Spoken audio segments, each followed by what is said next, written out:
शनिवार का दिन शनि देव की पूजा के लिए अति उत्तम है।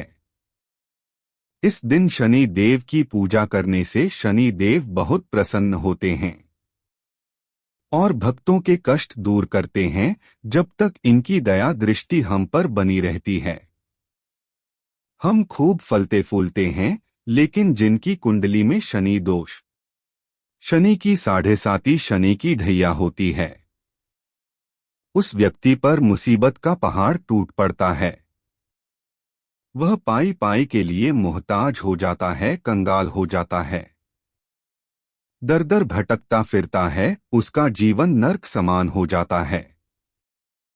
इसीलिए व्यक्ति को शनि दोष से बचने के लिए और इन्हें शांत रखने के लिए शनिवार का व्रत रखना चाहिए और शनि देव व्रत कथा का श्रवण करना चाहिए। भगवान भोलेनाथ ने शनि देव को न्याय के देवता की उपाधि दी है। जो लोग शनिवार का व्रत करते हैं उनको शनिवार व्रत कथा का श्रवण जरूर करना चाहिए। आइए सुनते हैं शनिदेव व्रत कथा। एक बार सभी 9 ग्रहों सूर्य, चंद्र, मंगल, बुध, बृहस्पति, शुक्र, शनि, राहु और केतु में बहस हो गई। कौन सबसे बड़ा है? आपस में लड़ने के बाद सभी देवराज इंद्र के पास पहुंच गए।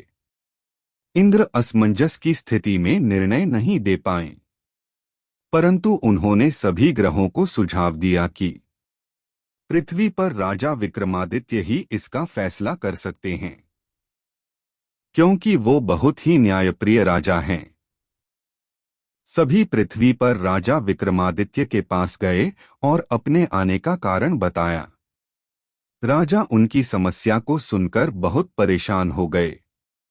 उनका चिंतित होना लाजिमी था, क्योंकि जिसको भी किसी से छोटा बताया तो वही गुस्सा कर जाएगा। राजा के काफी सोच विचार के बाद उन्हें एक उपाय सूझा। उन्होंने सुवर्ण, रजत, कांस्य, पीतल, सीसा, रांगा, जस्ता, अभ्रक और लौह से 9 सिंहासन का निर्माण करवाया। उन्हें उपर्युक्त क्रम में रख दिया गया। सबसे निवेदन किया गया कि क्रमानुसार सिंहासन पर आसन ग्रहण करें। शर्त रखा गया कि जो सबसे अंतिम में सिंहासन पर आसन ग्रहण करेगा वही सबसे छोटा माना जाएगा, जिसकी वजह से शनि देव सबसे बाद में आसन प्राप्त कर सके और सबसे छोटे कहलाए। क्रोध के आवेश में आकर शनिदेव ने सोचा कि राजा ने यह सब जानबूझकर किया है। कुपित होकर राजा से कहा कि राजा, तू मुझे नहीं जानता।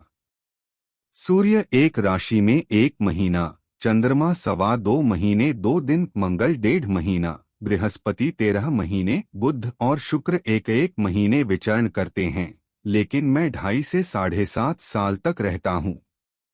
मैंने बड़े बड़े का विनाश किया है।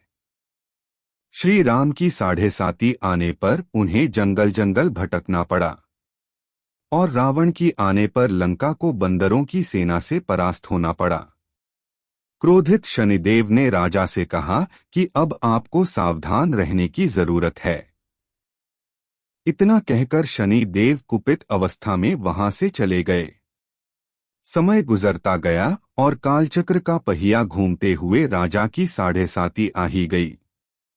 तब शनि देव घोड़ों का सौदागर बनकर राजा के राज्य में गए। उनके साथ अच्छे नस्ल के बहुत सारे घोड़े थे। जब राजा को सौदागर के घोड़ों का पता चला तो अश्वपाल को अच्छे घोड़े खरीदने के लिए भेजा। अश्वपाल ने कई अच्छे घोड़े खरीदे। इसके अलावा सौदागर ने उपहार स्वरूप एक सर्वोत्तम नस्ल के घोड़े को राजा की सवारी हेतु दिया। राजा विक्रमादित्य जैसे ही उस घोड़े पर बैठे वह सरपट वन की ओर भागने लगा। जंगल के अंदर पहुंचकर वह गायब हो गया।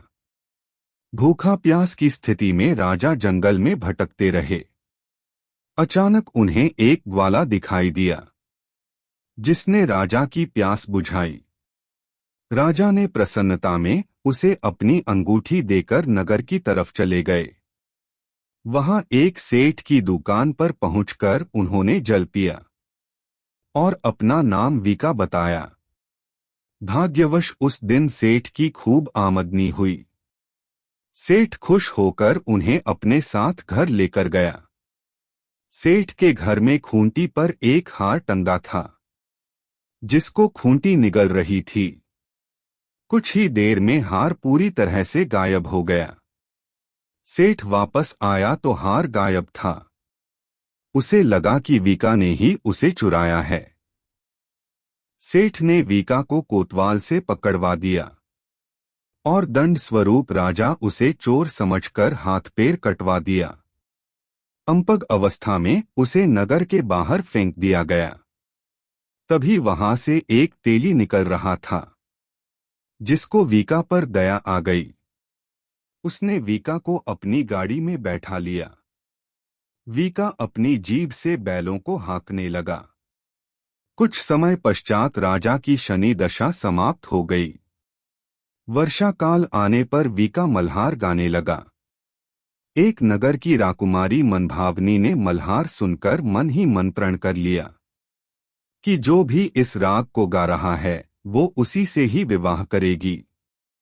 उन्होंने दासियों को खोजने के लिए भेजा, परंतु वापस आकर उन सभी ने बताया कि वह एक अपंग आदमी है। राजकुमारी यह जानकर भी नहीं मानी और अगले दिन ही वह अनशन पर बैठ गई। जब लाख समझाने पर राजकुमारी नहीं मानी, तब राजा ने उस तेली को बुलावा भेजा और वीका से विवाह की तैयारी करने के लिए कहा गया।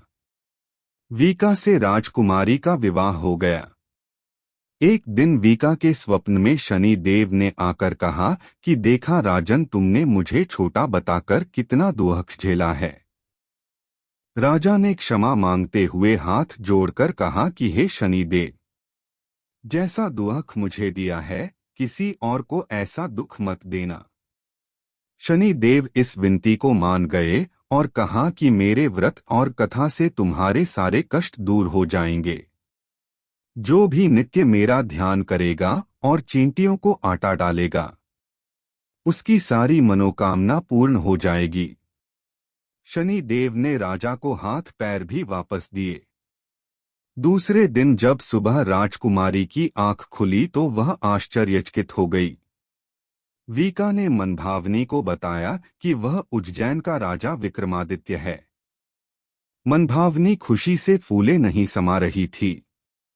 राजा और नगरवासी सभी अत्यंत प्रसन्न हुए। सेठ ने जब यह सुना तो वह पैरों पर गिरकर क्षमा मांगने लगा। राजा ने कहा कि यह सब शनि देव के कोप का प्रभाव था और इसमें किसी का कोई दोष नहीं है। सेठ ने निवेदन करते हुए कहा कि मुझे शांति तभी मिलेगी जब आप मेरे घर चलकर भोजन करेंगे। सेठ ने कई प्रकार के व्यंजनों से राजा का सत्कार किया। जब राजा भोजन कर रहे थे तभी जो खूंटी हार निगल गई थी वही अब उसे उगल रही थी। सेठ ने अनेक मोहरे देकर राजा का धन्यवाद किया और अपनी कन्या श्री कंवरी से पाणिग्रहण का निवेदन किया। राजा ने सहर्ष स्वीकार कर लिया। राजा अपनी दोनों रानियों मनभावनी और श्री कंवरी को लेकर उज्जैन नगरी लौट आए। सारे नगर में दीपमाला और खुशी मनाई। राजा ने घोषणा करते हुए कहा कि मैंने शनि देव को सबसे छोटा बताया था, लेकिन असल में वही सर्वोपरि हैं। तब से सारे राज्य में शनि देव की पूजा और कथा नियमित होने लगी। सारी प्रजा के बीच खुशी और आनंद का वातावरण बन गया। शनि देव के व्रत की कथा को जो भी सुनता या पढ़ता है उसके सारे दुख दूर हो जाते हैं।